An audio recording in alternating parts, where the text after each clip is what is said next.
Welcome everybody to the public meeting of the Norwood Community Preservation Committee, January 14th, 7 o'clock, and we're at the Senior Center. And because this is a public hearing notice, I need to read the following. John, welcome. Glad you're here with us. Thank you. All right.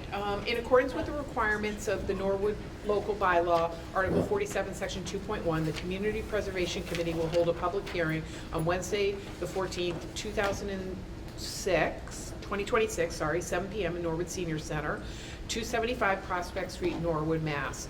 This meeting will be held in a hybrid format where committee members and the public may choose to attend in person or remotely using Google Meets. This public meeting is the first of two hearings being scheduled to accept questions and comments on applications for CPC funding. The proposed projects under consideration at this hearing include funding to construct a shade structures at the dugouts at Cleveland School and Gene Brown softball fields, funding to install accessible surfacing at Father Max Playground, funding to preserve annual town reports from the early 1900s, funding to restore World War I howitzer cannon in front of the town hall, and funding to undertake an inventory of historical artifacts in Town Hall, Memorial Library, and the Morris House, and funding to study the restoration of the historic stone wall along portions of the Shattuck Park perimeter. Any questions or concerns can be directed to the Community Development Department at Town Hall during normal business hours. All right. And with that, we'll do a roll call to open up the meeting. So with that, we'll start with Cheryl Doyle. Here. Joseph Greeley. Here. Julie Barba-Isa. Here. Amanda Grow. Absent. John Hall. Here. Debbie Homewood. Here. And Joe Sheehan. Here. All right, great. All right, thanks everybody. And I guess we'll just get right into the first presentation. And the first project is the shade structures for the softball dugouts at Cleveland School. It is the applicants are DPW and Recreation Department, and we have Mark Ryan here tonight. Hey, Mark. Thank you, Madam Chair. Good evening, everyone. I'm here representing the Norwood Public Works Department and the Recreation Department on our project to provide shade structures at the dugouts at the two softball fields at the Cleveland School. One field being the Gene Brown field, the other field we call the Lower Cleveland softball field. The proposed shade structures will protect the players and their equipment from the sun and inclement weather when they're playing. These fields are used by the high school teams, Norwood Youth Softball, recreational softball leagues, and local residents. Proposed shade structures that we'll put up will be similar to the ones at the Willett Ball Field, baseball field down at the Willett School. The project cost for the shade structures is four of them in total is $80,000. There's a 15% contingency, which is $12,000, and then there's $5,000 for miscellaneous materials and services provided by Public Works. So if I could go to the slide so everyone can see it here and at home, I can kind of show you what the project is and what you would like it to see. So if we go to the second slide.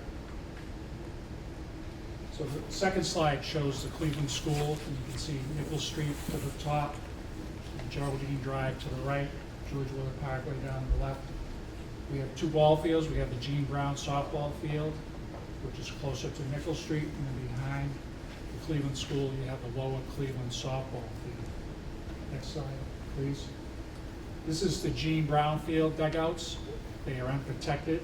There's no shade structures there. You have chain link fencing, aluminum benching, and the cement concrete pad there. Next slide. And this is the Lower Cleveland field dugout, similar to the Gene Brown field, chain link fencing, aluminum benching, and a cement concrete pad. Next slide, please. And And our vision is to use the same structures that we used at the Willett Ball Field. These shade structures were installed during the project in 2004. They are in excellent shape. And these next 3 slides will show you what to expect if we're successful in getting the funding for the shade structures at the 2 softball fields. So you can see that's the front. You get steel columns, and you get metal roofing there. And like I said, they were installed in 2004, and they are in excellent shape. Project schedule will be April or May of 2026 this year. We would solicit quotes, actually March and April would solicit quotes for this structures. May of 26, town meeting approval. And in May and June, order the shade structures. And then during the summer, after the baseball or softball season is over, we will install the structures. Finally, the next slide. Oops, it's the estimate, the prior one, here you go. So there's the estimate, the shade structures at about $20,000 a piece. There's 4 of them, 15% contingency, and then DPW services for a total of $97,000. We feel the installation of the shade structures will achieve the objective of protecting the players and their equipment from the sun and inclement weather. And that's all I have. Great, thank you very much, I appreciate it. Thanks for the slides.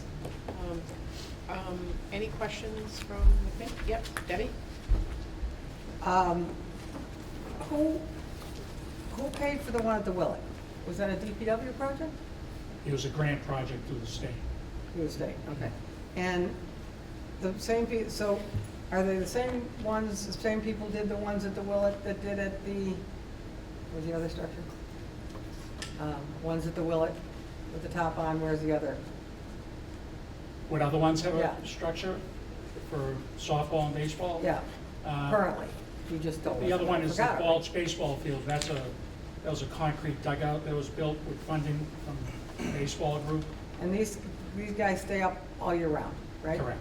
And could we use the same guys that did the other ones?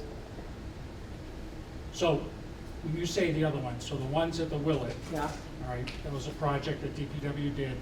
It was funded through a grant from the state, and it was a private contractor that the town hired through a bidding process. So we would use the same vendor that supplied the shade structures on this one, or similar. but we wouldn't do the same, because you know how I love the DPW. We wouldn't use them to do it, we're gonna job We're this gonna out. install it. You're going to install it? Yeah. Okay.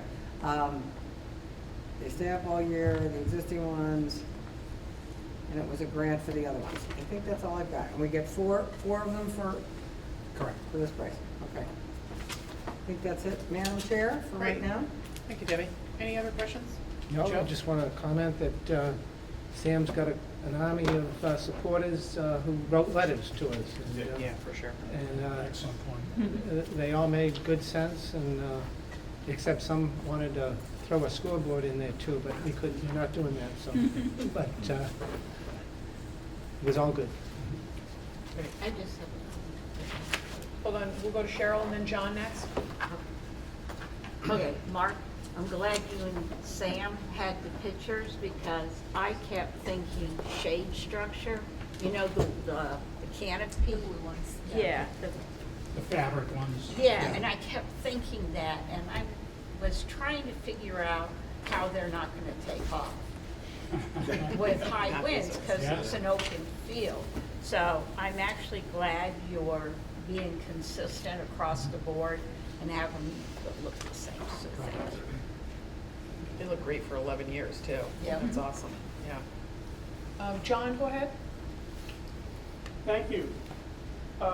This question is probably for Kristen on behalf of the project proposers, and I'll be asking the same question for every other project. Can we get a reading on whether this project clearly satisfies the limited scope of eligible projects in the law? We can. I mean, it's an outdoor recreation project, so it is, it's rehabilitating or basically improving an existing recreational facility. So it hits the verbs that are, that DOR kind of spells out in their, in their table, so to speak. But this is clearly an eligible project, yes. Thank you, Kristen. So, Kristen, can I just add, is it safe to say that all the projects tonight fulfill the requirements? Like, we have already done that screening.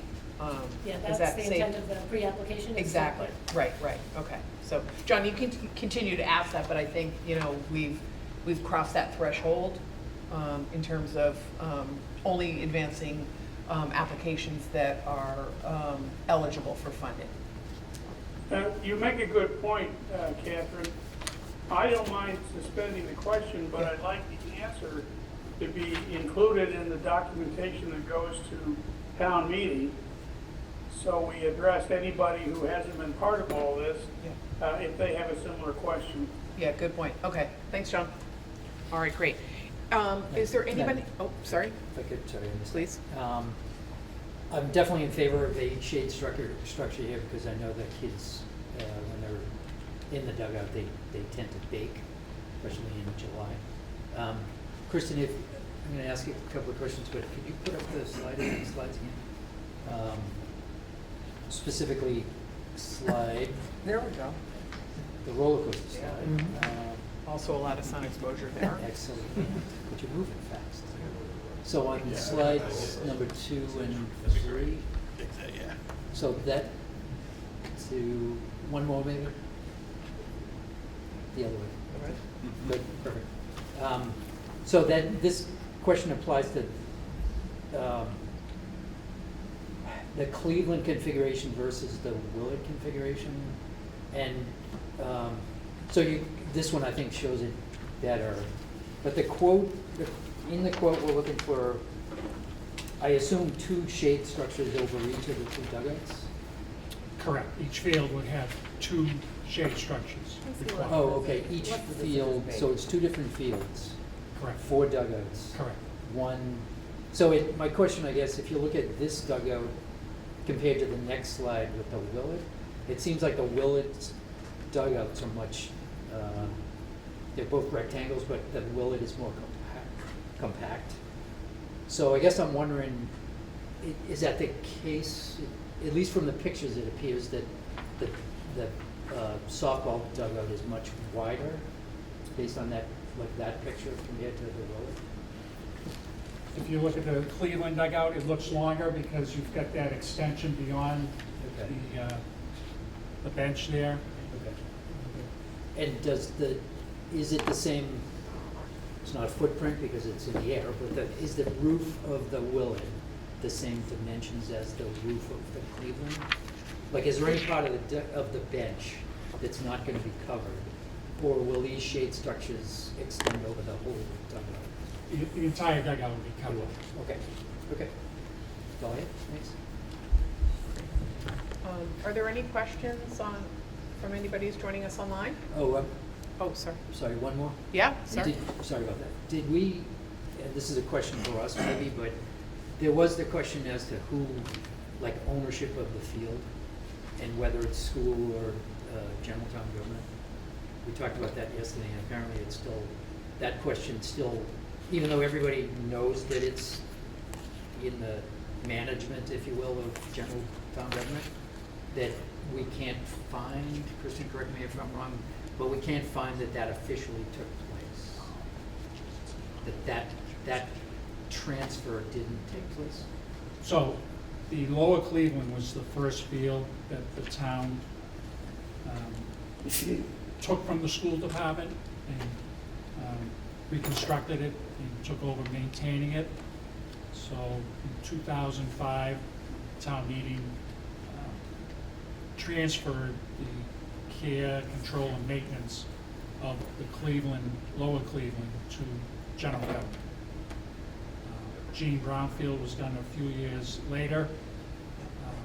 There was concern then about transferring property because they might build on that in the future, so transfer did not occur for Gene Brown, but the town still maintains general government still maintains the field. I think both, regardless of who technically owns it, and this is a technicality from what it sounds like on the Gene Brown field, that it's more, I just want to make sure that when we gain approval for the project, that if we need to, we get both the school and the general side, like something that confirms that regardless of who technically owns the Gene Brown field, that both parties are in favor of this. And I'm sure we will, but it's more just a technicality to make sure we're covered. Yeah, the Board of Selectmen supported this project, and is in the package from Superintendent of Schools, they support the project too. Okay, thank you. All right, great. Thanks, John. Any questions or comments online? All right. I have one more question, Madam Chair, if I may. Yep, go ahead, Debbie. Are we getting 2 structures at each field? Visitors and home? Correct. Great, great. All right. Thank you, Mr. Ryan, for Thank you, joining us. Mr. Ryan. Appreciate it. All righty. All right, the next project up is the accessible surfacing at Father Max Playground, and the applicant is the Recreation Department. Sam White? Thank you. Good evening, everyone. Madam Chair, members of the board, thank you for having me tonight. My name is Sam White. I'm the Director of the Recreation Department, and I'm here on behalf of the Recreation Department to apply for funds to resurface Father Max Playground, which is one of our most popular playgrounds in town. We do get a lot of usage just from different users who visit the park, our summer programs who use it. We think that it's going to be a great addition to this facility.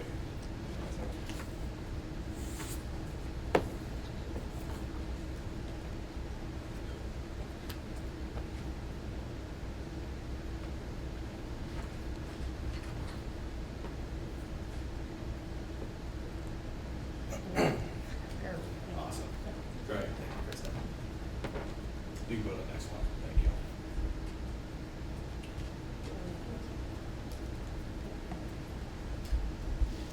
So what our goal is to do, and a little project overview, is to install accessible surfacing for Father Max Playground. Right now we do have playground mulch in place, which we do with a lot of our playgrounds in town. The goal overall is down the line to make sure that every playground is accessible with the appropriate surfacing. So what our goal is to go for Father Max is accessible turf, much like the turf that is up at Tyler J. Lawrence Playground. As you can see now, just from these pictures, again, we do have the playground mulch down. You can see the borders are starting to fail. They're starting to separate a little bit.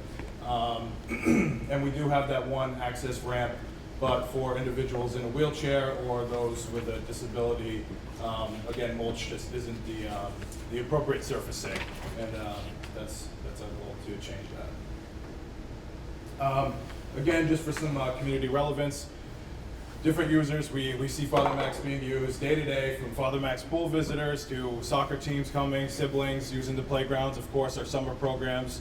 We host around over 200 kids each day that use that playground heavily, along with weekend birthday parties, and then just overall residents that live in the area. Project goals and objectives is to ensure playground accessibility for all children or all users, foster physical activity, social interaction, and community engagement, and preserve and enhance the existing town asset and facility.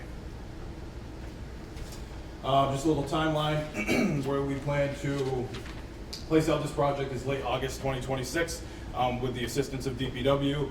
They would be removing any existing wood fiber, wood chips, and materials along with the borders. They would then lay crushed stone for drainage and build a concrete nail board around. So instead of that wood that you saw that's there currently, it would be concrete. Early to mid-September 2026, we'd have a contractor come in and install the surfacing. And then by mid-September, mid-October 2026, surfacing would cure, or like I said, we're going to do turf, so it wouldn't take that long, and final inspection and project completion. And then we're hoping that it would be up in use for the public around mid-October. Long-term maintenance, again, with all of our playgrounds, routine inspections and minor repairs would be conducted. We would alert DPW of anything that we need to maintain. We would also work with the contractor to maintain any rips, tears, anything that would happen with the surfacing, if that may occur. And then the maintenance is funded through our existing recreation budget, and then it protects the investment over time for the CPA funds. And then I just want to throw in some Comparable CPA-funded projects, as we're all aware, the Tyler J. Memorial Playground that just opened earlier last spring. It was a great playground. It's still getting a lot of use. I have been keeping an eye on it because it is our first playground with turf. And given the winter, I know it hasn't been a crazy winter, knock on wood so far. So just keeping an eye on that, but it's held up really, really great, and we're very happy with the outcome. I know the Murphy basketball court was done over. Of course, this isn't a playground, but this kind of falls under the same jurisdiction. I believe the walkways were made to get to the basketball court along with the playground. That was done over in Port Rubber. And then, of course, the Bond Street playground that was done over in FY20. That's probably our most popular playground, so it's great to see the use out of that, and it's a great spot to be. And then, of course, budget and funding. So the total project cost comes out to roughly $175,000. Our request tonight is for $100,000 with the DPW contribution with around $75,000. And again, that would be more the preliminary work, making sure we get all the materials up, laying the crushed stone, getting the border in, and then the contractor would just come in and simply lay the material that we're looking for. And just to keep in mind too, Father Mack's playground is a 6,780 square foot playground. And that's all I have for tonight. Thanks, Sam. Any questions? Joe, and we'll go to Debbie.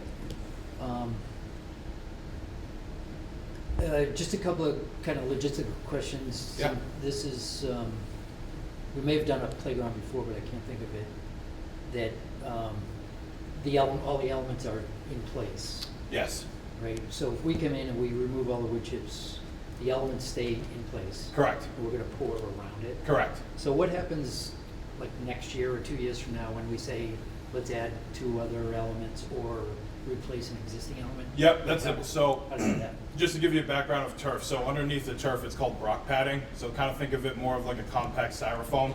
So they can take chunks out of that padding and then they can sew it back in. So if we do want to add another element, they will simply remove the padding in that area, they'll install the equipment, and then they'll fill it back in. And just to give you an update too, so the Tyler J. Lawrence Park, the playground structure was already in place before the turf went in as well. So it was already there. And then if I could, one other question, that Father Max does not, correct me if I'm wrong, Father Max doesn't have a ADA path leading from the sidewalk? Correct. From an So from an we do have access. like an opening. I mean, it does go over that little dirt patch right there, but it's not an official path. Correct. Okay. So what would be, somebody in a wheelchair, for instance, what would be their main method of access? Their main method of access would be coming right from, so pulling up on Hawthorne Street, looking down towards the cemetery, getting out right next to that big tree. Basically, the picture's not up anymore, but if you go down Hawthorne just a little bit, looking at the cemetery, getting out, there is a little opening. A wheelchair could get accessibility to the playground through that area. But also, that's a great point, and that's something that maybe we can work with DPW on getting some crushed stone path at least leading to the playground for now. Yep.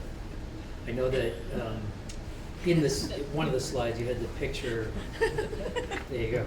Yeah. Subtle, really subtle. Yeah, very subtle. One of the pictures, you had the ramp leading from the grass into the, I'll call it the pit with respect, Yeah. into the playground. Yeah, correct. So I think, and I've actually seen kids use that ramp to get like a wheelchair into the structure area. Yep, So I yep. think that part of it seems to work pretty well, but I guess I'd put that out there as far as how to get from the sidewalk to the playground. That's a great point. That's a great point, and that's something we can certainly look into. Thank you. Definitely. Thank you. Thank you. Thanks, Joe. Debbie? So, how long has Father Max been there with the rubber? Or not Father Max, Bond Street? Bond Street with the rubber? I believe it was FY20, And so how's about it- 5 years. How is it holding up? It's holding up great. It's holding up great. So, have we picked turf because you like it better, because it holds up better, because it's cheaper? Why did we pick turf? Just kind of looking at different materials. I think, I mean, poured rubber is certainly great. I do believe that turf is easier to maintain and to fix in case there's something that does go wrong. Rubber, of course, can be. But I mean, you can go either way. Either way, it still is the ADA accessibility point. And I think they're both great surfacings. And again, I mean, in the Is it a future, price difference? Is there a big there is a difference? price difference. There is a price Rubber's a difference. lot more Rubber is expensive. expensive. Yes, it's much more expensive. Okay, and we've gotten, how many years out of Bond Street? I believe Five, it's six? about five or six. It was FY '20, yep. Okay, and Bond Street is, you said that, Father Mac is 6,000 plus square feet? Mhm. How big is, Bond? Oh, Bond Street for at least a poured portion, I would say around maybe 3,000 square feet. I know Tyler J. Lawrence Memorial Park is 1,200 square feet, so yeah, I would say roughly 3,000. Just where the poured rubber is. Because of Okay. course you have the swing sets that are mulched still. Okay, that's all I have. Sam, thank you very much. Great, thanks, Debbie. Joe? I just have a note here that I have written down. Is there gonna be some landscaping also? Or is that not part of this? We did add landscaping as part of this, however, when we get to the back side of the playground, I mean, that might be key to clean up that back fence a little bit because they will be putting down a new nail board, like as a border. So I'm sure we'll be cleaning up a little bit, but again, I don't want to put words in Mark's mouth, so. But that's something we can look at when we get closer. Keep asking But yes, some yeah, Cheryl? sorry. What's the warranty? The warranty, so if we went with Atlantic Sports Group, I know they have a great warranty. I don't actually know it off the top of my head, and I apologize. However, they are in Canton. I believe, I don't know, Mark. I think it was a 10-year guarantee. Was it 10 years? Okay, I didn't want to say more. Okay, so great. give or take 10, yes. And I can get you that exact warranty. So it's actually, because the turf one lasts longer than the poured rubber one, correct? I would say it depends on usage. I really do. Just wear and tear over time. But I mean, personally, I do think that turf would last longer, just with just how it's built, and you have that padding underneath versus you have the poured rubber, and it could rip, it could crack. Where the turf is sewn in, makes it a little bit durable. But yeah. Do you know what's like a warranty on poured rubber? It's not as good as the turf. It probably goes by company, I would say, but I would say roughly about the same thing, around 10, 15 years. Okay. Yeah, I think one of the Depends on things, the company. if you don't mind, when we talked about synthetic and poured rubber, there was quality control too. Poured Yeah. rubber is mixed in place on site, Right. right? Almost like a cement mixer. So you really don't get a consistent quality, we don't believe, where the synthetic turf is made in the factory.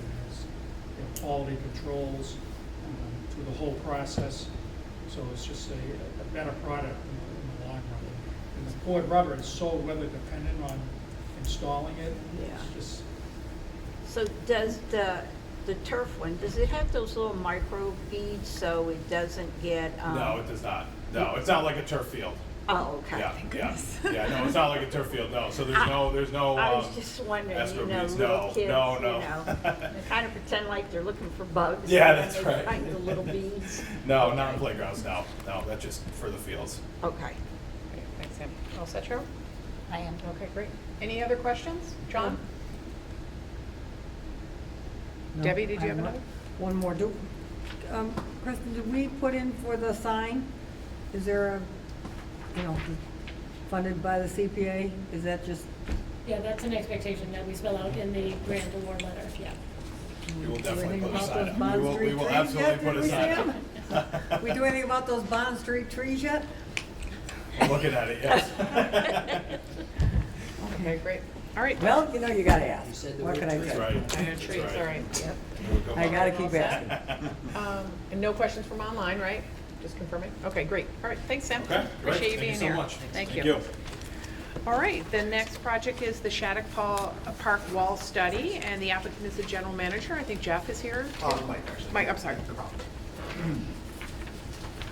I think we're sending the With the,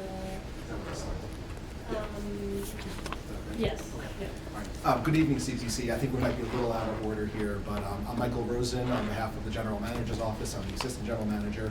I'm here to talk to you about the next 4 projects. We'll go one by one.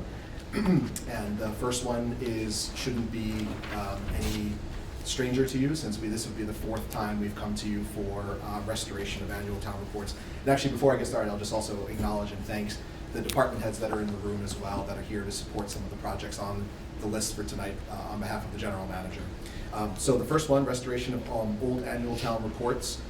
We're seeking funding for the restoration of the final 22 town reports that are prior to the year 1942 that have not been restored as of yet, and I have the list of which ones those are. I'll get to it in a little bit.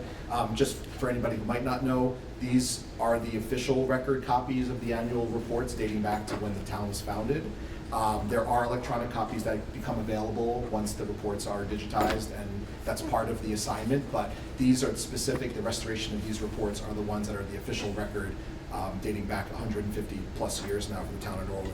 So these reports are vital historical documents detailing Norwood's administrative, social, and economic history. The volumes that have not been restored yet are showing significant deterioration, and they're brittle, and the pages are fragmenting. This is anticipated to be the final request. There were 3 prior projects that we've done before with CPA funding. This is the last one, so we'll be all caught up after this. And this project is supported thus far by the Board of Selectmen, the Historical Commission, and the General Manager. Obviously, that's why I'm here. And we're seeking $30,000. That includes a 15% contingency, which is good because, as the next slide or two will show, costs have risen.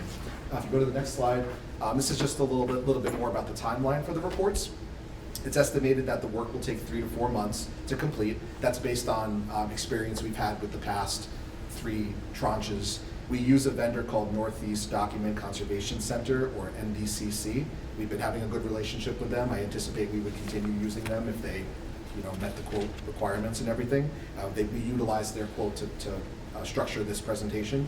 The General Manager's Office was previously awarded CPA funds, as I mentioned, and will ensure that these documents are physically available to the public for view by appointment in the Manager's Office. So all previous reports that were restored are currently in Tony's office. We have had, I think, 1 or 2 people over the course, it's not a lot, but people do come in and ask to see them. But again, remember that there are copies of those available online and also at the library, I believe, too. The next slide gets into a little bit of funding here. So we actually just updated this morning. That's why, Kristen, I'm sorry for the late presentation here. There have been some rising costs. So now reports are $1,200 a piece. They went up from $1,130 to $1,200. And there's also mileage that's involved transporting them. Insurance is nominal for $40. But these are the reports that we have funded in the past. So if you kind of go through and tally up, there are 48 of them that we've done before. And over the course of 3 projects. The first one was in fiscal year 22, where we did 25 projects. And then we did another tranche in fiscal 23 and another one in 25. This will be the last one. The ones that are remaining on this list are the ones from the years 1924 through 1942, except for 1928, that was done already. So 1924 to 1942 is remaining, and a few scattered other ones that we just kind of missed along the way. Everything from 1942 onwards is in good shape.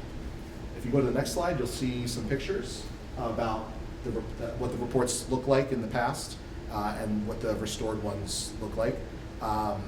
The vendor we use is in Andover. I did mention that before. But, that's all I have for this specific project. Great, thank you so much. Any questions from the committee? Oh, here comes Debbie, we know. Go.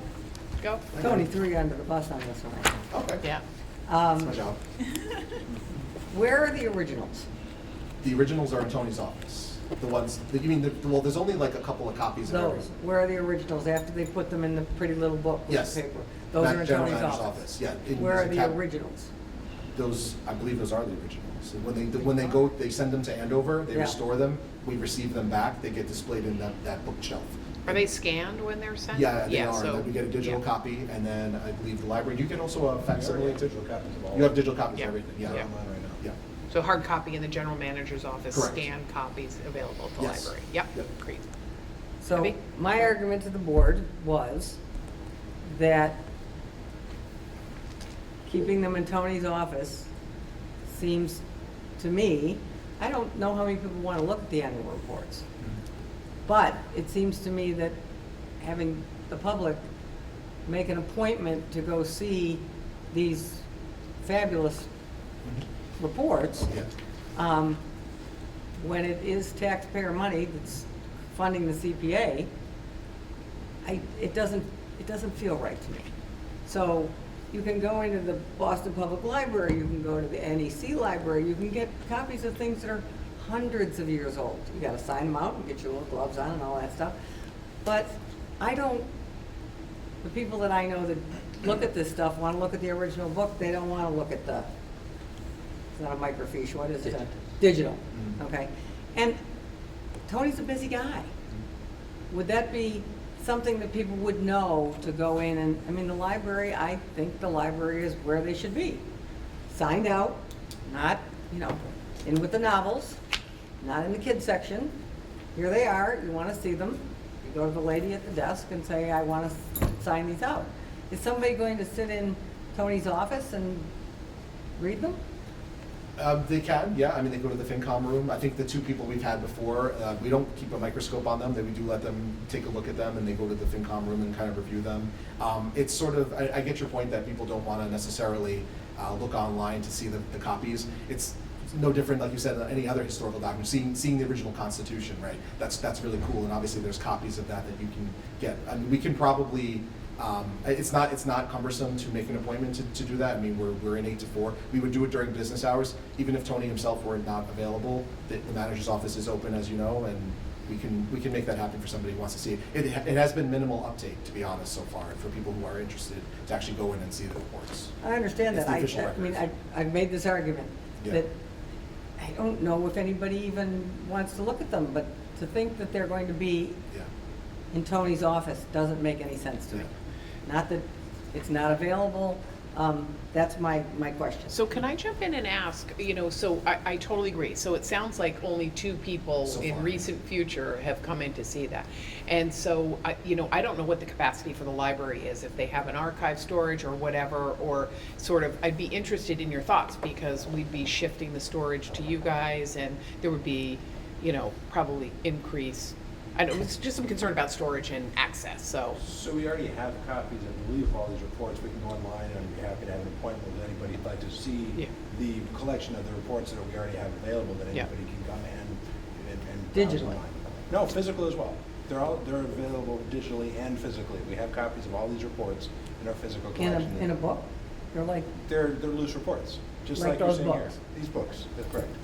So there's a set at the library, there's a set at the JM's office. Yeah, This is yeah, the town official manager. record. Okay, yeah, This is yeah. the I So, think once they're restored, they're in better shape, and I would hope that I think we'd want to keep a copy in the best shape possible, and keep it in a different location, so we Yeah. don't have just one physical, but we have all the ones that we've, how much have we spent to date on these, Kristen? 32. Each something like one's that. 32, and we're asking for another, This was 10, it was like 10 and 11. This is 30,000, so roughly. but I do think there's a set of originals at the library, not restored. I'm looking at the digital record of them right now. Right. Yeah, I just pulled it up. we And have a there's whole set of everything that we've done I for. believe so. I mean, I haven't gone to check it and cross-check them all. We can certainly do that. Yeah. But that's what I've been told. Hold That's on, what I just understand. finish up, That's my catalog reflects. Again, it's not my money, it's everybody's, 1% from their CPA thing. And I don't want to read the annual reports, honest to God, I don't. But I think that they should be there, and that would be something that they could see. And I think Tony's way too busy to have people going in and sitting in his office, but if we have a copy at the library, I think we should make that known. I would love to, Yeah. talk about everything we have at the library, so please come and let it know. Yeah, yeah. Everything we can certainly do that. That's right. So Right. Catherine, we've Yep. already spent 30, and we're gonna spend another 30. Somewhere in that range, I mean, I can Okay. get that. Yeah. Ballpark. Okay, great. Joe? Just, Mike, when we talk about going into Tony's office, he's got his office in the back, but you've got desks right out. You're all in the same area, Correct, right? yes. You've got a number of people. Yes. And if I were to go in there, it wouldn't be that much of a hassle, I don't think, would Yeah, it? the only time is if perhaps his door's closed for some reason and somebody came in. I mean, even in that circumstance, I'd probably let him know that somebody's come to see it. Generally, we'd like to, if somebody wants to make an appointment, but otherwise, we're very open to having people come into our office all day long. We're busy in our office, but we're happy to help somebody with this if they want to come in and take a look at them. The books are currently in actually his office space, so we have to go into his door to see it. but we can make that happen. It's not. So I just want to add that I do not think that's unreasonable. Like, Yeah. we paid all this money to get these documents restored. We don't want them in public circulation, right? And so we want some checks and balances about who's taking them out and how they're handling them. So I think if there's a set at the library that isn't up to the standard of what's in the town manager's office, that's acceptable to me. All right, Joe? This is not the Gutenberg Bible that we're dealing Right. with. Sure. Right? Somebody had to say that. But still, like I've seen maybe the first, or one of the books from the first 5 years, Mhm. right? And it is pretty impressive, and with all due respect to the crack library staff and resources, having that in your hands is some intrinsic value, and you get that, chill reading about 1888 or whatever. So there is some value to having touching and feeling the originals. I agree to a certain extent. It just seems clunky and maybe geographically misplaced to have them in Tony's office. Whether, the library to me, again, seems like it would be a perfect place. I spend a lot of time in the resource room.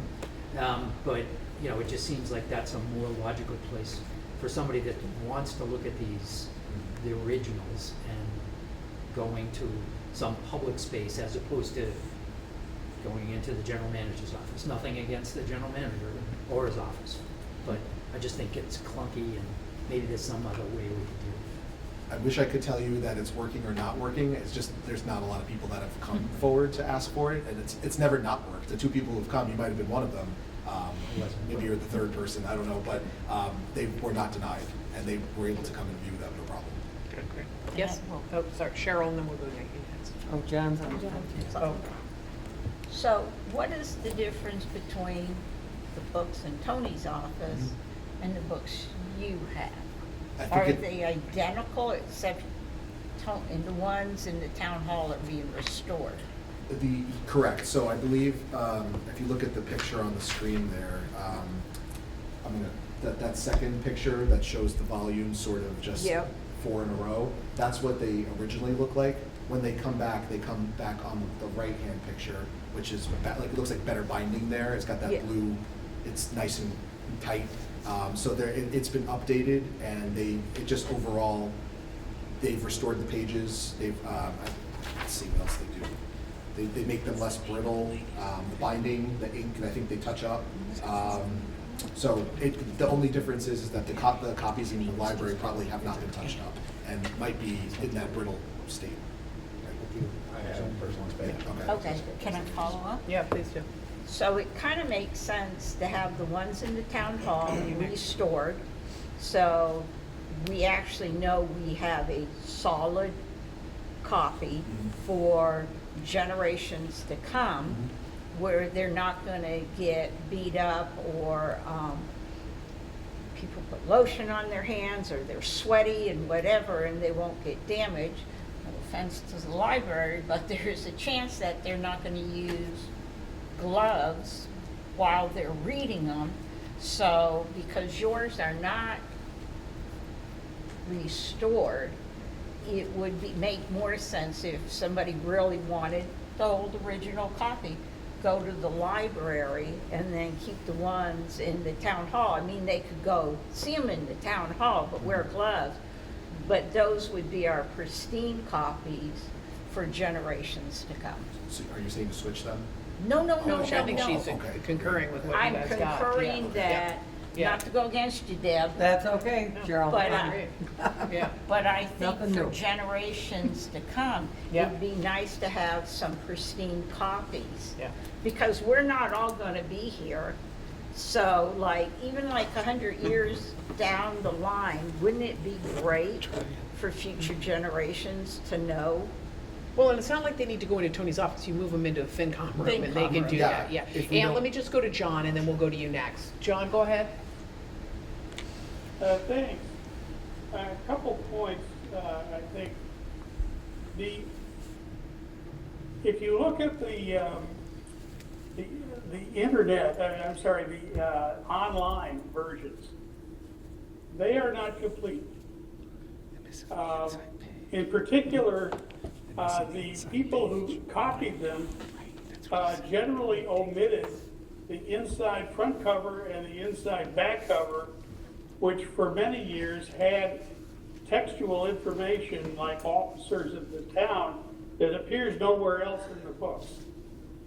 What I found is when I was doing research on that area, the library folks, Lydia in particular, are very efficient at getting hold of their copies, fragile or not, and finding the information that I was in need of. So I think that's a big plus for locating this in the library. They have a lot of experience. No set of materials are ever completely convenient and available. So that's point one. Point two is you need to think about what the amateur historians, as I was at this time, are going to be looking for. They're going to be looking for not one volume, but maybe 10 or 20 at a time. If they're dealing with Tony's office, I could see that involving a lot of back and forth, taking out a couple at a time.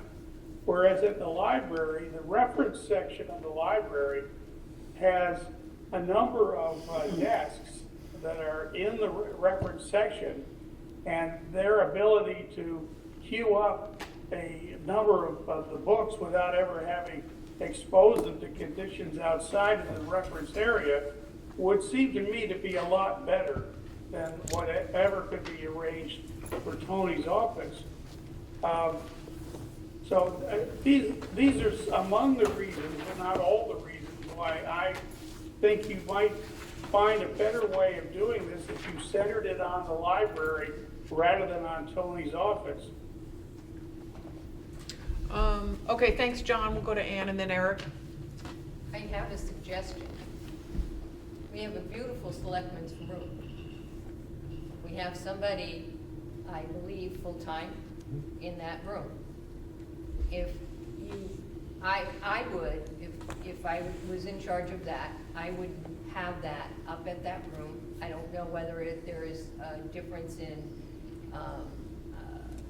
door keys and all of that sort of stuff, but I would really suggest to encase them in the selectmen's room. There is a table there. The selectmen are in there all the time, and people could use that with having an employee in the room. Okay, thanks, Ann. Let me just Eric? give you an alternate point of view. I would look at this as the town's official backup copy. It's like when you back up your computer, you don't store the backup for your computer on the same desk with your computer, because something happens to the desk, house burns down or whatever, you've lost both. They really should go in a safe, a vault somewhere, and nobody should be looking at them, because if anything happened to the versions online or the version the library had, you'd at least have the backup copy somewhere else. The last thing you want to do is put them in the library with the other copies, because if something happens to the library, you lost everything. So, just my thought is just, like you said, Yeah, thank you. this is for the next 100 years. Put them in a vault somewhere. We know we have them. If we ever need them, we have a backup. But we should be using the ones at the library or online. For what it's worth, I'm in Eric's camp. Yeah, So, same. yeah, so, okay, so I think maybe some more conversations about like what you guys are thinking and where we store them, but any other questions? No, but to that point. Yes. We're gonna do the work. We should do the work anyway. Absolutely, we this- should do the work. I This- think we Most all- of this yes. discussion is downstream from Yeah. having done the work. Yeah, So- agreed. So from a So where do we project store them? standpoint, Yeah, You mean do the work, we're 90% pay to get them there. done? we feel good, yeah, right. Well, we wouldn't have approved the other ones, right? Yeah. John, go ahead. I'm getting a sense that there isn't yet a consensus on where they should be.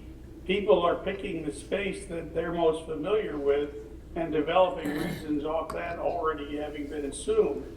I think it would be a better result if you had a meeting between Clayton, who, as far as I know, has not been involved in detailed discussions about all of this. And Mike, perhaps, as the town manager's representative, and lay out what are the options, what are the pluses and minuses, so you can make the decision systematically instead of simply grabbing onto one aspect, one particular pro or con argument for a different approach. And that is not, in my mind, the best way to do something that achieves all the different goals for the collection that are latent in the discussions we've had so far. Okay, I think that makes sense, and so could we task you guys with getting together and maybe having sort of a recommended approach, you know, based on the feedback? Yeah, But- we can get together Yeah. and maybe get Tony involved. But like, as was brought up, I mean, the project itself is probably sound to move forward with, right? So. I think that's accurate, yes, right. We've come this far. Yeah. Okay, great, thank you. So, I know you're going a little bit out of order, but, I think we're holding over Mark for the Shattuck, is that right? Where's Shattuck? That's the last one on the list. So when we made Is there any way we can advance that? I mean, I know, If you'd like to. do you mind? Yeah, We don't want them driving in the dark. I know, exactly, I know, I'm so worried about it, yeah, yeah. Huh? I know, exactly. I'm sure this is gonna be super quick, yeah. Maybe not. Well, let's see, it's towards the end of the presentation there. Okay. All right, is it the first slide? Yeah, there's studying options. That's the first one, so yeah. Thank you for doing this. No problem. Yeah. Well, I might actually defer to Mark then, perhaps if he wants to.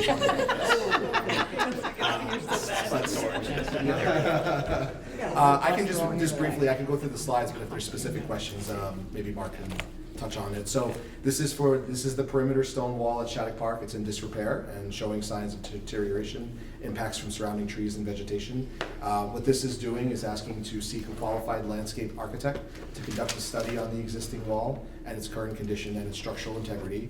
And the study will propose various repair and restoration options along with detailed cost estimates for the actual repair and construction needs.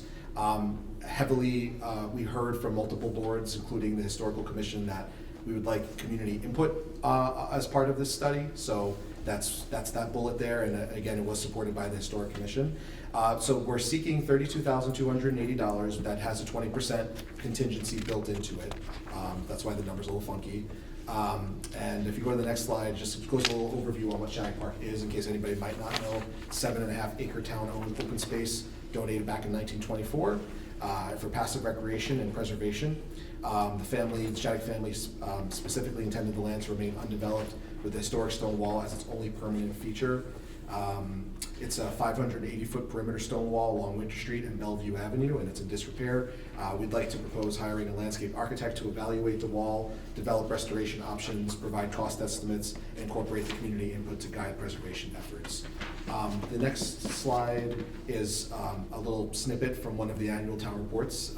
Funny enough, Shattuck Park has been improved by the removal of unsightly trees, construction of walks, etc. This is from the year 1927. This work has been done under supervision of Mr. Arthur Shurtleff as landscape architect in Boston. A substantial rustic stone wall was constructed around the Winter Street side and adds to the general appearance. The expense of all of the work in connection with removing of trees, construction of walks, etc. was paid by Mrs. Emma L. Shattuck. The wall was built at the expense of the town. So that was from General Manager Thorpe back in 1927. And I think the last slide I have here, besides some pictures, is why we need the study. So why are we doing a study versus just putting this money towards construction if we know we have to do this? This specifically, and this is relatively new information. So while the Shattuck Park would seem to be a straightforward reconstruction project, the proposed study is intended to address several underlying technical issues that need to be resolved before moving into construction. Specifically, landscape architecture services are needed to properly design the wall in context with the park, select appropriate materials, address grading and drainage, and ensure the final design aligns with the overall park layout and long-term maintenance considerations. Part of this is also an arborist review to determine whether existing trees adjacent to the wall can remain, need protection measures during construction, or should be removed. Engineering review is part of this, may be necessary to confirm structural requirements for the wall and to determine whether the sidewalk alignment or elevation needs to be altered for accessibility or safety or grading standards. And the study will also produce the design documents and bid specs needed to properly advertise and procure the construction work. And anybody who's done public construction recently knows that having good bid specs is really important, because you gotta keep contractors on their toe, make sure they know what they're doing. So in short, while the construction itself may ultimately be modest in scale, the study is meant to ensure that the work is properly designed, coordinated, and defensible before moving into production. Great, And I thanks, have some Mike. pictures on the last slide there. Mark, is there anything you want to add to this before we go to questions? Just that it's reconstruction of an existing wall. If you go out there, there's a wall running along the perimeter of Shattuck Park from the intersection of Shattuck Park Road and Bellevue, and then along Winter Street to the intersection of Bond Street. This is not anything new. We're not adding walls anywhere else. We're just reconstructing the wall. So it's an in-kind replacement? Exactly. Got it. And over time, stones have been removed, stones have fallen off, trees have uprooted the wall. It's in disrepair, and we believe that the best way to approach this is have a landscape architect look at it, design it, provide plans and specs to build this so it lasts another 100 years and looks appropriate for the area. So just to put you on the spot, and because I'm the chairman and I'm speaking, do you not think we could hire a masonry contractor to rebuild the wall? Are you feeling 100% certain that we need to have a study to rebuild this wall? 100%. You do? Okay. 100% believe that we need to have a landscape architect who is knowledgeable of the historic value of a park like this. Yep. Has done projects like this. It's not just a wall. There are some pillars there. There are 3 different areas where these pillars or columns are. Yep. And they have to be rebuilt because they're failing. So it is most appropriate to have a landscape architect do this work. Absolutely. And if we had a bid set going out, what type of trade would bid on this? It'd be a landscape company that has dealt with historic. Okay. A lot of them do cemeteries. Right, okay. Historic areas. It'd be a specialty. Okay. It wouldn't be just the local, Pavement guy. bricklayer. Yeah, got it. Okay. We would have some experience would be required in like-kind projects like this, so it'd be very specific and very detailed plans and specs. Okay, great, thank you. Cheryl? Then we'll go to Joe. Mark. So, is the architect gonna do it like design and tell us what to do with it, but have it so it's a drywall like it originally was? We would anticipate it to be a drywall, just like it was originally, yeah. Okay. Other than, there is some mortaring On the pillars, entryways, yeah, but around wall the itself perimeter, is most likely like an to- old farmer's wall, Exactly, yeah, yeah. okay. Okay, great, thanks, Cheryl. Joe? It is in rough shape. I go to Shattuck at least twice a month, just because I do rounds around all the walking areas in town. And specifically that area is in rough shape, so it's definitely in need of something. Curiosity question, and then a comment. Do we know if this wall, originally went around the whole park, or it seems odd that it's only on this one side west facing, maybe? Southwest? Yeah, we haven't found any information that showed a wall going around the whole Okay, park, no. just curious. And then Mike mentioned neighborhood involvement. I don't know if has that occurred yet? And if not, if it has, great, and what's the result? And if it hasn't, do we have a plan for that? As far as getting the neighbors up to speed? So this initially started, we met with one of the neighbors who was kind of a proponent of this, and we've taken it from him and started this process here. No other interactions with the neighbors has happened, but it would happen once we would hire a landscape architect, if this was to go forward, we would have, a meeting or two with them showing what, the vision is, what it's gonna look like, and schedule and cost, and what to expect during construction. But definitely they would be involved. Okay. But it seems like the project is, because the wall is only on one side, that it's limited in scope, and it's not a sweeping, we're not doing a study of the whole park. No. It's only this very limited scope. There's a length that's somewhere in here, like 100 yards or 50 yards or whatever. 580 foot perimeter 580, stone yeah. wall. Yeah, Okay, 580. good, yeah. So I mean, it is limited. So if the abutters have any other recommendations for the rest of the park, that's a different story.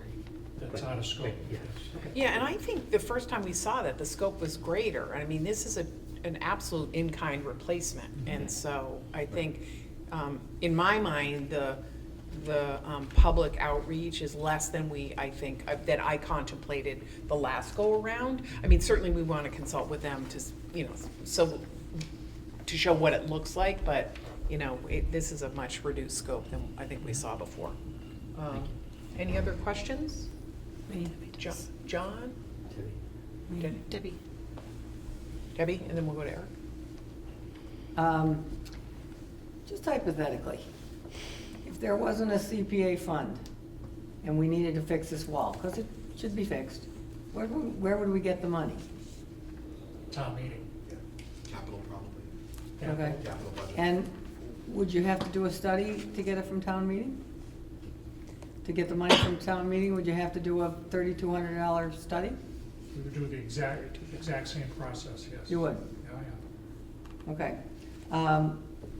And do we have, see, the study thing is You just a love pet peeve studies. for me. I know. We Debbie do loves studies. We do studies and we put the books on a shelf and we don't.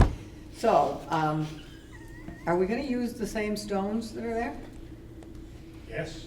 Okay. But this is more than a study. We're gonna get, this is a design, like, we're gonna get bid documents. So I would say that this is more than a study. This is a design. Okay. Because you're gonna get bid documents, that's what we're spec'ing, Yes. right? Yes. And I belabor it, but when we have citizen input and we have somebody that's interested, the trails, Bernie Cooper Park, the cemetery, oh, how fabulous the cemetery looks. And I wish we could get more citizen input so it doesn't always fall on you guys. And they could watch it and do what they do. That's why I think we're all encouraging public, ask the people on Shattuck Park. Everybody's got an opinion on it. But we really have to, I noticed Tony put in there, because, he's gonna do the trees and the roots. Tell him I'm not, I know what he's saying. So, after you spend the $32,000 on a study and we get the study done, do we have a 15% contingency on the study? I think it was it 15? I believe so. Or is 32 what you get? You find a guy that'll do it for 32? 32,280 includes the 20% contingency, actually, 20%.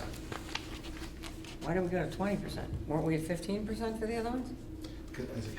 Remember, this is a not to exceed, right? And so if they are able to negotiate a better deal, that's great. And my guess is, I'm speaking for you guys, contingency depends on how much public outreach we're doing, the meeting time, all that kind of stuff. And so, part of me thinks that, maybe we did ourselves a little bit of a disservice calling it a study, because it sounds like to me it's a design, and that's a very different.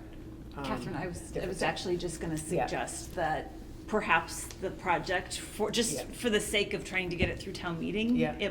renaming it, design or however, study and design, or feasibility set, study. whatever, it Yeah. just, that But might we're gonna get help something it. out of it. Yeah, We're and I gonna think be a We're book gonna that get a we're gonna bid put on the set, shelf. right? And You're I gonna think get a town bid set. meeting is sick of studies too, Debbie. I Well, don't think you're the yeah. only one.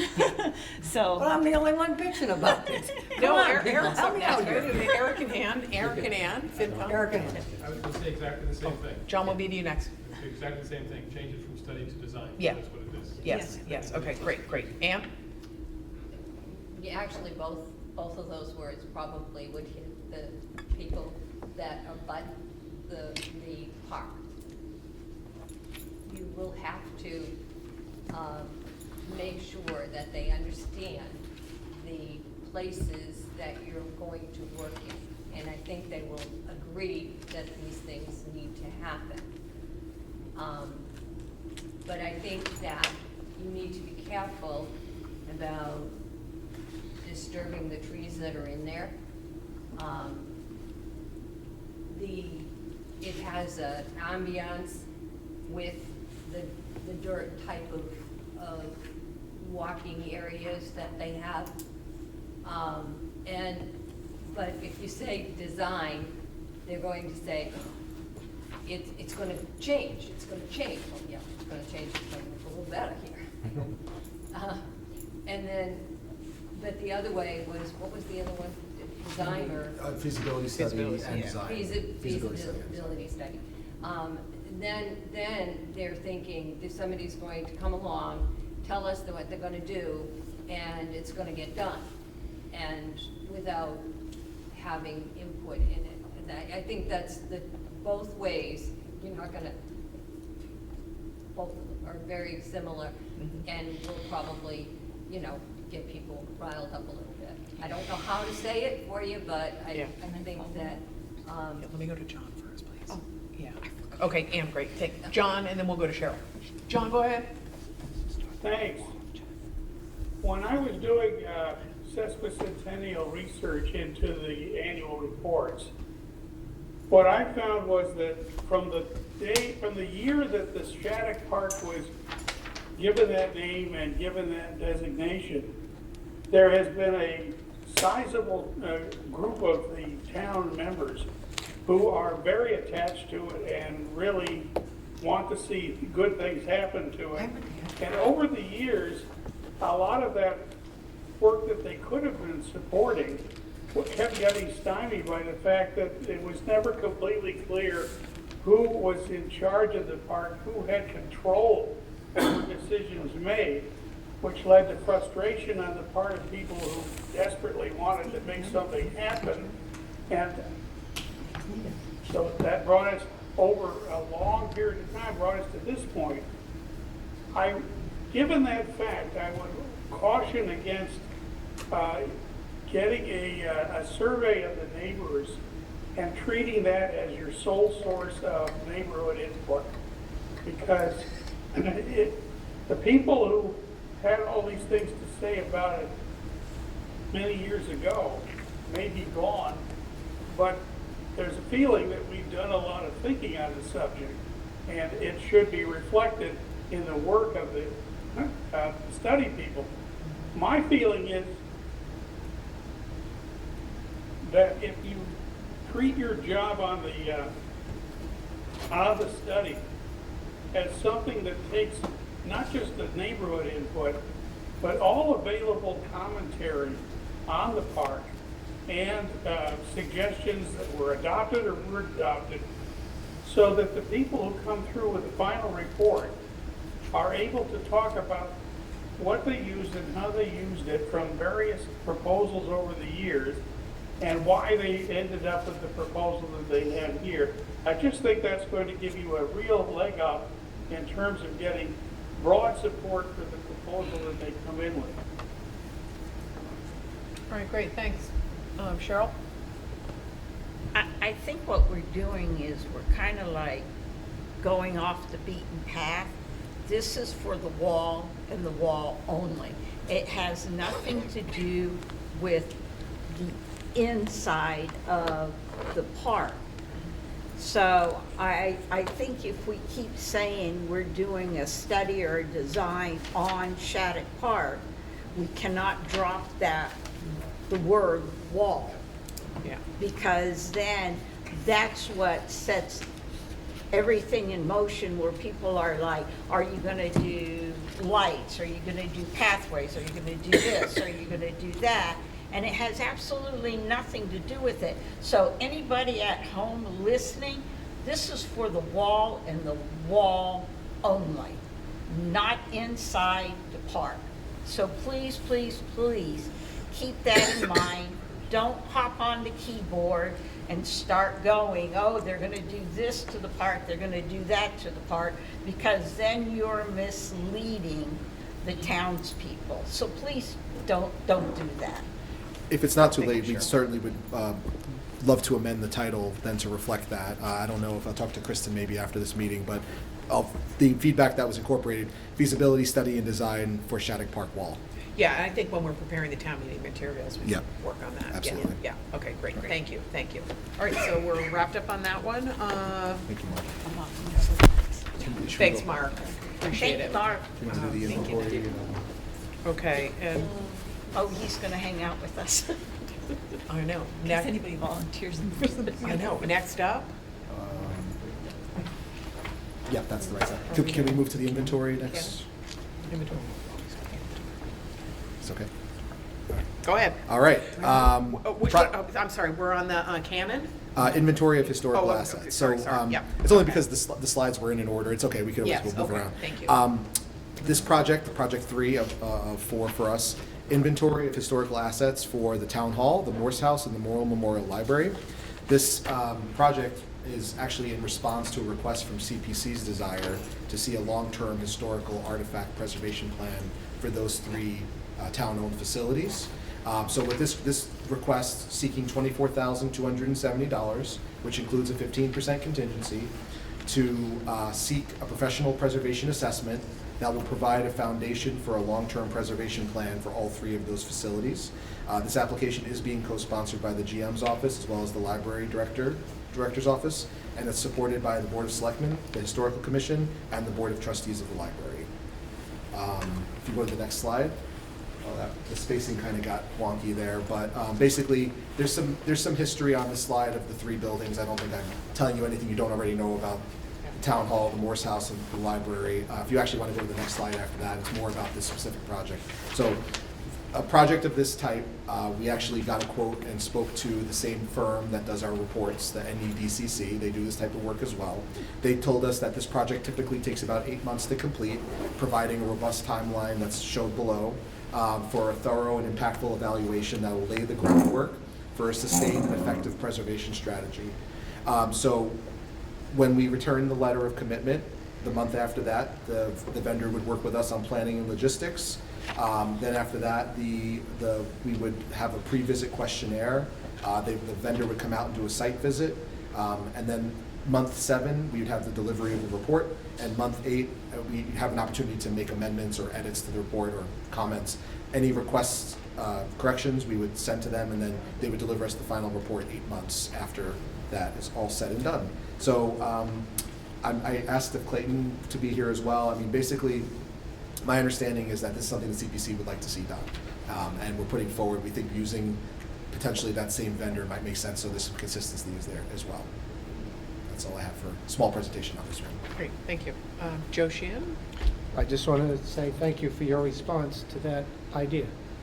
So, Oh, good. glad to Yeah, see it's it. great. You're welcome. Yes, yes. Any other questions? Joe Sheehan? Joe Greeley, sorry.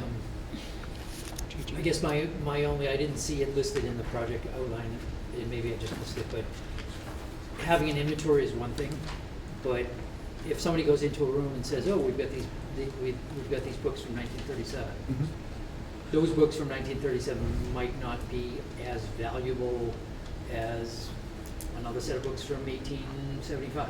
Okay. So maybe one of the outcomes of this is not only like a pure inventory, but it's also an attempt to prioritize downstream work. Because obviously the outcome of this is an inventory, but it's also, I look at this as, like, this is the guide for the next 5 to 10 years, Mhm. as far as projects that come before the CPC or capital or whatever. But it should give us some kind of Conditions assessment, right? assessment as Yeah. far as where to go next. So Yeah. that prioritization might be a good. Yeah, we can build that Yeah. language, Yeah. absolutely. I think it's somewhat covered under where it says a foundation for a long-term preservation plan, but certainly prioritization is a great idea. Conditions assessment, that was good too. Yeah. Yeah, thank you. Cheryl? What triggered this group inventory is when Kristen and I were in town hall, and that she was a preservationist, correct, Kristen? We were walking through and we were looking at things, and like the big oil paintings, she said, oh, those are fine, because those were supposed to come before us, and she said, no, they can wait, so they can go down on the list. And then we had another picture that was in direct sunlight that shouldn't be in direct sunlight, so that needed to be moved. And then there's a picture, an Audubon photo, which has the value to it, and that's what triggered it, because preserving the documents were going in the wrong direction, and they needed, like Joe said, they needed to be prioritized, which is why we wanted it to group together, because even at the Morris House, there's old artifacts there, but we, by our naked eye, cannot tell what's a true copy and what's been mimeographed or whatever. So it'd be great to have it. Excellent. It's a working live document then. I know whenever we give tours of Town Hall, we always like to point out the murals that are on the staircase. And on the second floor, not too far from the clerk's office, between the clerk's office and the break room, there's a couple of those oil paintings there. I think there's an Upham painting. Actually, it's shown in one of the slides that has like of the grand staircase and everything. So yeah, there's probably nuggets of things that we don't even know we have, and that's why an inventory would be great to actually get an assessment of everything. Great, thanks, Mike. Any other questions? Debbie? What bucket is this coming out of? This Historic? preservation? Historic, yeah. All of it? Yeah. Okay. Okay, great. Okay, I Thanks, think Mike. everyone's favorite artillery gun is next. Restoration of the cannon, or artillery gun, either way. There we go. Perfect.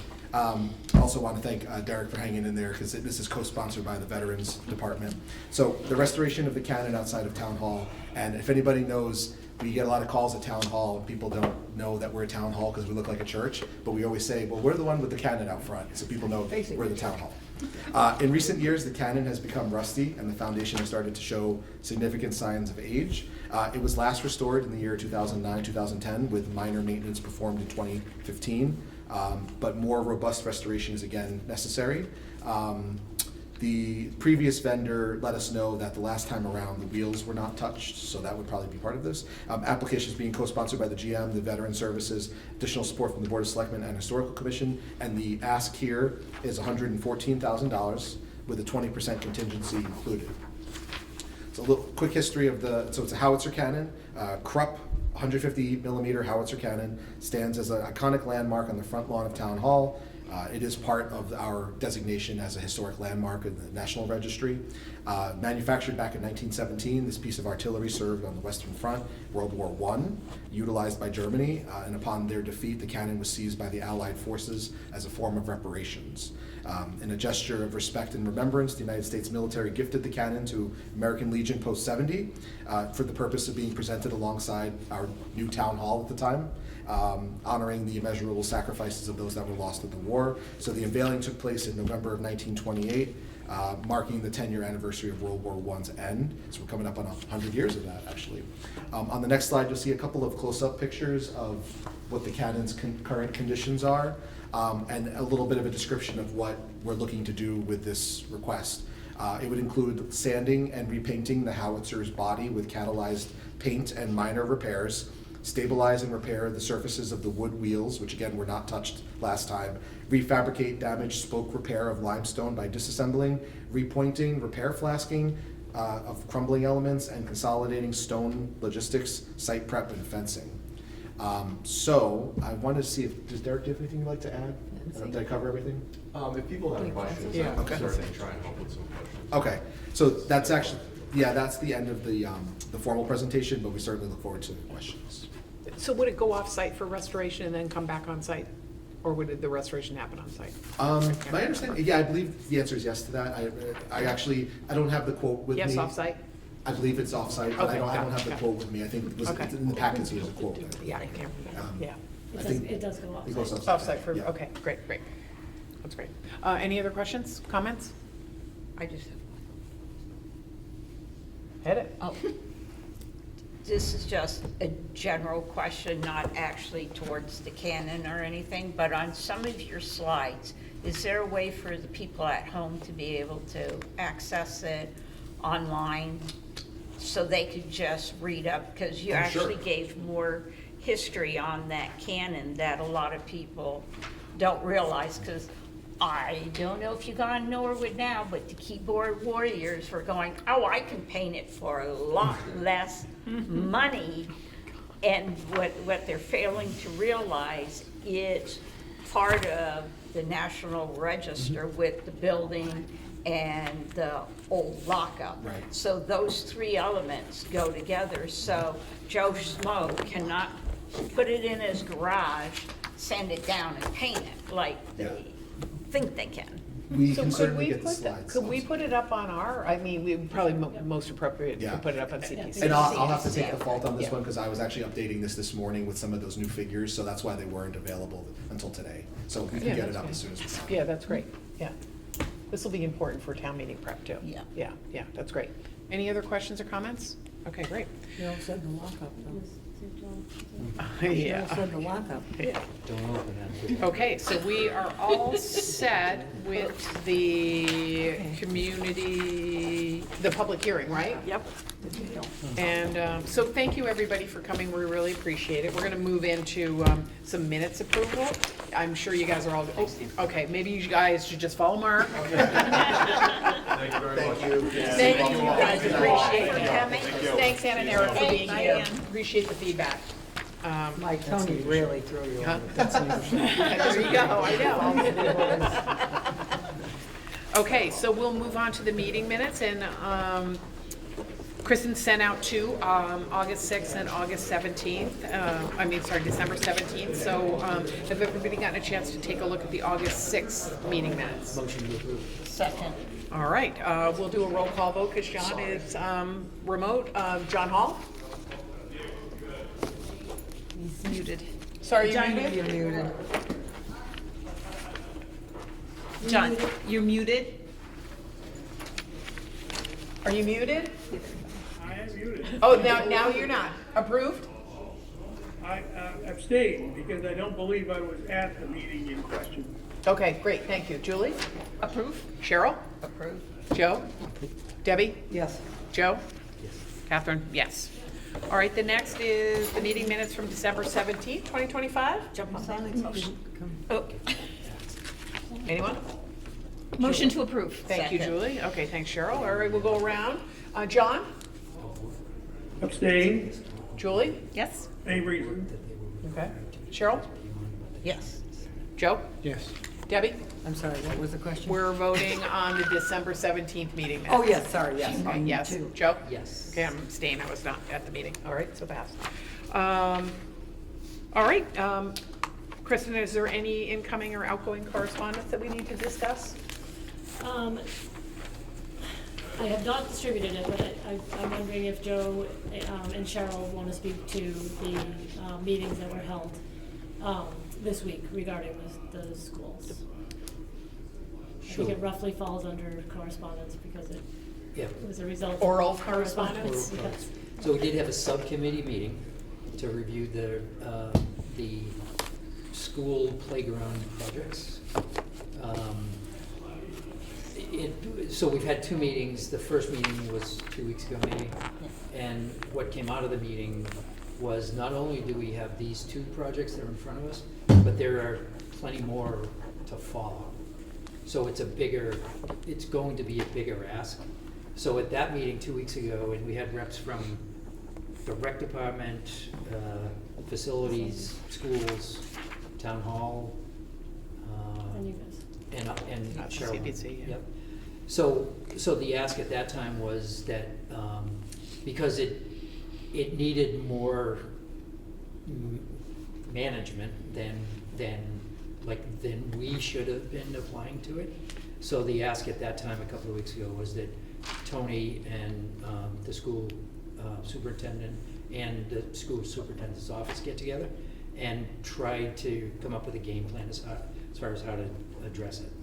Facilities definitely weighed in 2 weeks ago and said that they don't have the manpower or the horsepower or the desire to take on the playgrounds. So, so that's kind of a related question, but, so. Joe, when you say that they don't, Yeah. the actual like improvements or the maintenance after the improvements? So they do some, even today, they Yeah. do some minor Okay. updates. Who's that? The facilities department? Yeah. Okay. Like if there's a broken piece or a swing or. A rung or something, yeah, rung, yeah. Like, or if it's a Wood safety issue. chips Mhm. and stuff. Yeah. Yeah, wood chip, and they spread the wood chips once or twice a year. But that's all they do, and that's Got all they can do. Yeah. From a scope standpoint. Okay, So the request that 2 weeks ago was that Tony get together with the school superintendent's office and go, try to address that. We got together in hopes that that had happened. We scheduled a meeting yesterday. And we got together, it was a much smaller group. It was the schools, the superintendent's office, and Cheryl and myself and Kristen. And One the- PTO. Megan, yeah, Megan yeah. from the Callahan Callahan. School, Yeah. one of the project Applicants, proponents. So it was a really good discussion. Ultimately, and Tim, the superintendent, said that he would get together, he would reach out to Tony because they've had some discussions, but not a lot, and none that are fruitful so far. I'm sorry, you said Tony was not there, no, Tony there was was no not. rep from the town, okay, Correct. got it, Yep. got it. So our thinking, and this is only like our thinking of how to proceed, or the best way to proceed, might be to split some of these costs. It's obvious that the PTOs can't raise the funds. It's not just a bake sale anymore. Yeah, That we're talking real money, especially if we go toward, something an like ADA, and ADA yeah, and yeah, all that sort of thing. landscaping. and- So it's beyond what the PTOs can manage anymore, but the thinking was maybe some of the money comes from CPA money, and then the rest of the money comes from capital, Mhm. which means we address these things in parallel, and then towards the end of the process, we get together with capital and CPC and try to come up with a game plan. If they are Yeah. asking for $100,000 for one specific playground, then Yeah. maybe 50-50 or however we address it. Right, But right. it's gonna be a joint effort. So just quickly, are we in a position where we're gonna be able to make a decision on these projects? Like, moving forward in this cycle? I'm sort of feeling like, So just to ruin this, Cheryl, you wanna talk about the outcome of yesterday? The outcome sorry. of it is, because there are 6 elementary schools, Mhm. a lot of them have 2 playgrounds. The Willett's going kindergarten through 4, so First changes. their playground is Kindergarten through 4 years old. No, not- fourth grade, fourth The grade. Willet? at the Willow. The Willett Next year. is going to be another elementary school. That's why they're redistricting. Debbie, where have you been? I don't know.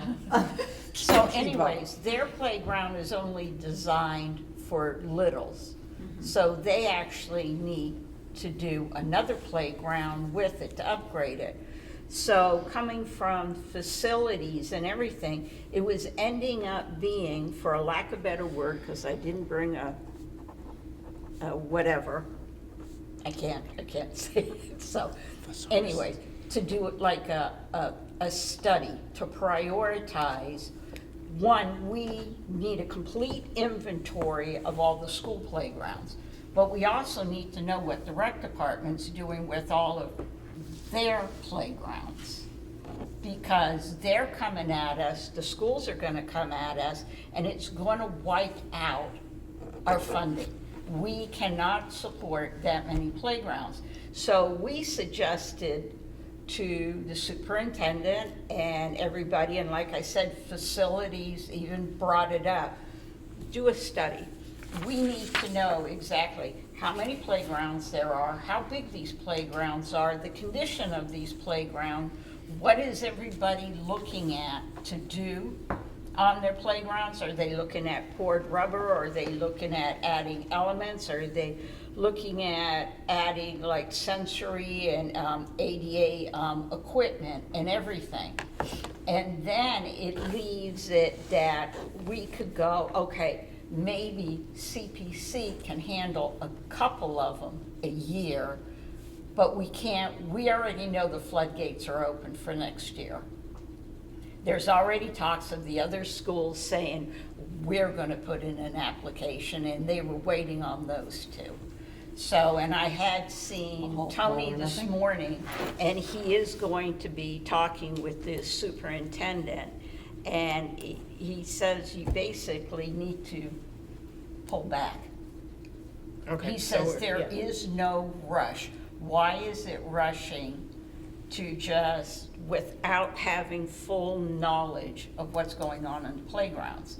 And I had to learn something new during these meetings, because I know daycares are inspected by the state, their playgrounds. Every year their playgrounds are inspected before they can be recertified. Schools aren't. Right. I was shocked that they're not. And also, doing more research, I was learning that, well, before it was great doing it. You relied on volunteers to put these playgrounds together, but they're not the wood with the tires and all that kind of playground. It's way more These are- expensive. The yeah, scope's greater. It's yeah. a greater scope. There's a warranty that's gonna end up going with these. Yeah. And if you have a group of volunteers and then all of a sudden the equipment's not put together right or anchored properly and a child gets hurt. Yeah. So Who I think is the the onus so on the for takeaway is we need them to do a prioritization. We're not going to do the work for them, right? Yeah. Correct. Okay. All right. Debbie, did you have a question or A comment? sta- more comment. of a Yep. a Yep. comment. Thank you, Cheryl. That was great. There's all that stuff. Yeah. John, It's a lot. next. John, you're next. Somebody's got to be, I think as a taxpayer, I should know who's in charge of the schools, where the money's coming for school playgrounds. It feels a little like triple dipping. We're gonna get the DPW to do the work, facilities is on the hook for some of it, the school, could I just know who's in charge of it and That- take it out of their budget? Is kinda, I think it's gonna be a harder sell at town meeting if, Yeah. well, it's school property, but we're asking DPW and now we're asking But CPA. I sort of feel like what we're hearing is we're not ready to move on those applications yet. Correct. It's going to be Right. next season, right? Until we get what it is we need to do, Can I right? just jump in, because Yeah. the further outcome of this conversation was, the facilities recommended it, and the superintendent was on board, and I believe the town manager was as well, was to take the existing applications and modify them to request, so the request would be for an overall Assessment. playground assessment and prioritization study. Yeah. And it's, without that, Debbie, there's no way to determine Yeah, what, it's not what is actionable. the, what, Yeah. what comes first, right? It's like the artwork. We ask them to take a look at it and say, what's in the worst condition, what's the most valuable, give us a long-term plan for how to move forward. And that we don't have the capacity in-house to do that. It's not gonna happen. And the paradigm has totally shifted from the way it was done even 7 or 8 years ago. It used to be each individual school took it on by themselves, and with the price point that these playgrounds are at now, they can't do it. And they understand that now. And in the past, the school department, the superintendent's office wasn't involved in that decision-making. And they understand that they have to be now, and that they have to look to both their budget and to, capital and the town, and to some extent the PTO. The PTOs were still willing to do, So some of it'll come out of Fundraising. the school budget? probably not the school budget. It would be a capital request from the schools. 'Cause I don't if think you it's for gotta- us to solve, Debbie. All right. That's, All I right. mean, that's a takeaway for us. They Like, don't- we're in here trying to like prioritize for them, and we're saying, let's get out of that, right? Right. So I think these applications are gonna go off, and it's gonna be a smaller request. Yeah, we Right. had told them too, Debbie, just so you know, we told them, look at, this board is the one that has to go to town meeting. This board is the one that catches flack. And it's gonna be a really hard sell on the playgrounds as is, because town meeting's gonna look at, the schools have the largest budget. They're bigger than the government side. And it's going to be the school's responsibility to do the sell. Yeah, good. Okay, John, and then we'll go to Joe. Yeah. I may be missing something here. I know I missed some of the discussions in previous meetings. is the rationale for having any of this taken on by CPC that it constitutes rehabilitation of outdoor recreation? Yes. That's the rationale? Yes. And what would be the rationale for having some of it, but only some of it done by us and some of it done by other parties? I don't think we want to spend all our rec money on school stuff. I don't, right? Agreed, but I'm thinking, you're sort of in for a penny, in for a pound. And it's easier if what they do is submit individual budgets for individual playgrounds. And then we can say yes or no, reflecting our resources and how much we're willing to spend on this. But we're not obligated to regard the entire Norwood playground set as being ultimately our responsibility. Yeah, I think that's exactly what we're saying, and I think what we're asking for is, what is the program, right?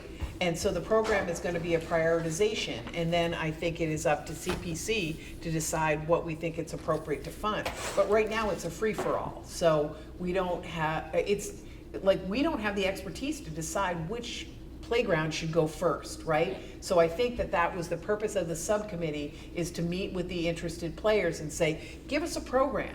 And this could be a multi-year ask where we give them $50,000 each year to do this. So I think without this prioritization, there's nothing actionable for us right now. Yeah. Go ahead, Cheryl. And Real then- quick. Oh my God, Joe, I'm sorry, I'm shy. Can I go to Joe? He's had his hand up for a long time, and then come to you. Yeah, I'm just gonna follow up on John after. Okay. I like what was just set out, that we do a plan, and it sounds great. My question is someone have to come and amend their application, and we'll be getting that new application? Yes. And Yes. I think that is the best way to go, and I'm happy to hear that. Yeah, thank you. Okay, Cheryl? Okay. John, just so you know, in this subcommittee thing, what was coming out of it is like, Sam White uses one vendor, and he is able to get parts and everything that he needs to do the repairs on his playground. He also has his playgrounds inspected because they hire somebody to do them. The schools on this side, they all have different vendors. They're not able to get the parts. They don't get them inspected. So we were basically like, we're not going to pit one school against another school. We are not in the position to be doing that, and we should not be asked to pick and choose. That's why we asked them, you do your assessment and you tell us what the priority is. Which playground are you looking at as the priority? And that way, we're not pitting any school.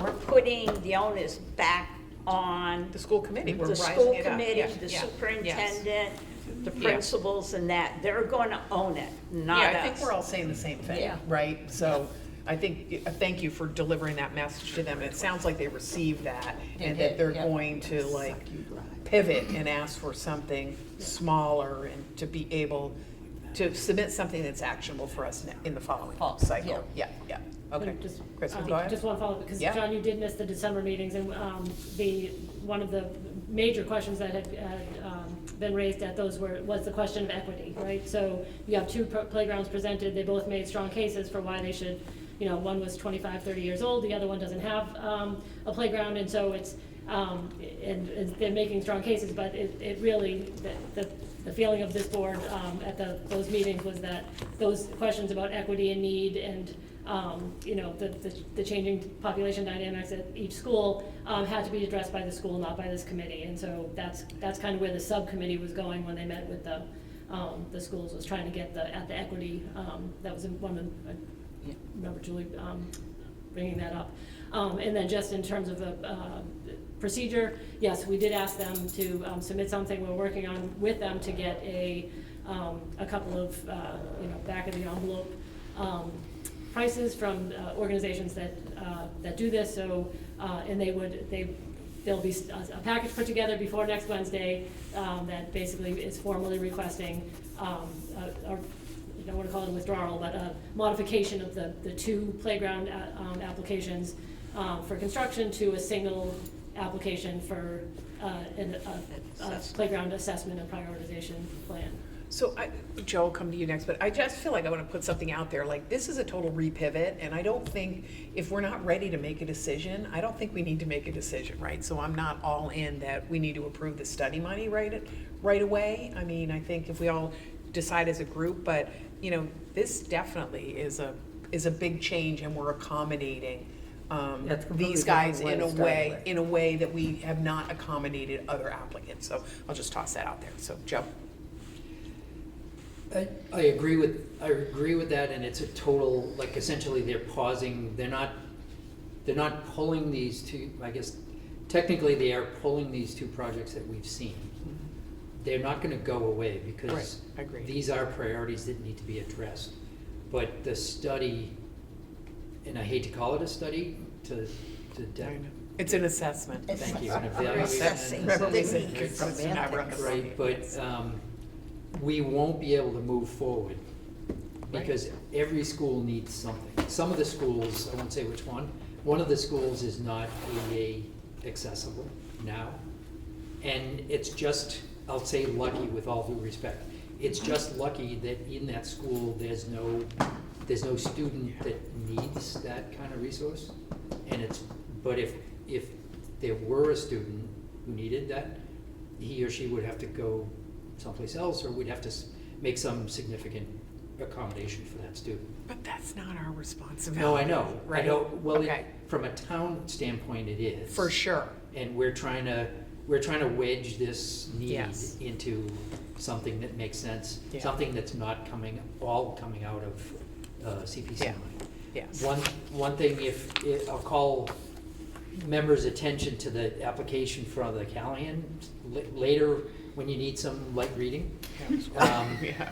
But this package, I've said this several times, that Megan from the Callahan PTO, who put this together, It's awesome. I would recommend her to join the FinCom the next time. I there's a know, need, right? Because she did a great job Sure of did. justifying this. There's a school capacity analysis, there's a head count analysis, she's done a great job So compelling, right? advocating for the Callahan. Yeah.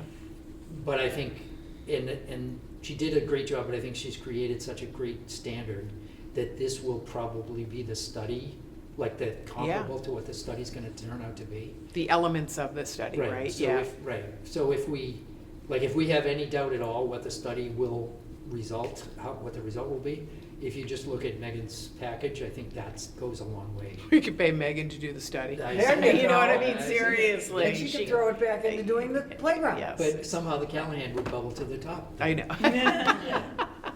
Thank you. Yeah, thank you. I guess if I could just chime in, again, I think the subcommittee went off, or Cheryl and Joe and myself, I guess, went and approached them with the concerns, and this was the direction that we discussed with them in good faith, that, like, if you guys pull these and go to a plan, we think that's the right way to go, but I do think that there's, I don't want to call it an expectation, but I think we're working very hard to get all the information pulled together, so you have something to look at next week. The studies are obviously an eligible expense, and putting a study off until next year means it can't be done until. Yeah, agreed. And everything gets pushed down the road a bit. I mean, I guess. Yep. So. Yeah. Joe? This reminds me of what we just had tonight. We asked for an inventory before, and they came forward and they, for the town on the, Artwork, yeah. all the different Historic the artwork. inventory. And this is somewhat similar in the sense that we went and said, look, we're having trouble with this. We sent it to subcommittee, and if this is the result, I'd like to see what comes to us next week, and I think it would be a good idea to, if it seems reasonable, to go forward with it. But we'll have to see.